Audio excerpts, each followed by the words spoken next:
Hi, this is Luis with vicrez.com, and today we're going to do a product review installation of our newest front bumper for the Nissan 370z. Our bumper is made of polyurethane, which is extremely durable and flexible, as you can see here.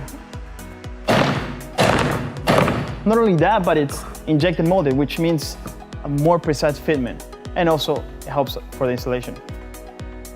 As far as the installation, first you have to remove your factory front bumper.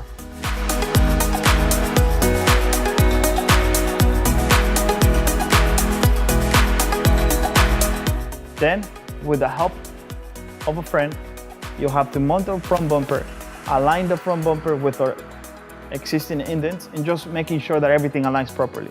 Once you make sure that everything aligns properly, start drilling accordingly.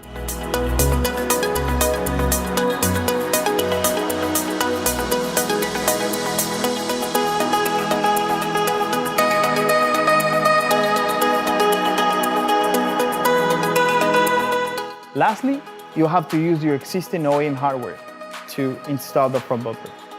Once you're happy with the results, you're good to go. All right, so it's simple as that, guys. If you're looking to upgrade your Nissan 370z with a more aggressive front bumper, this is a product for you at an affordable price. And you can find it at vicrez.com. Until next time.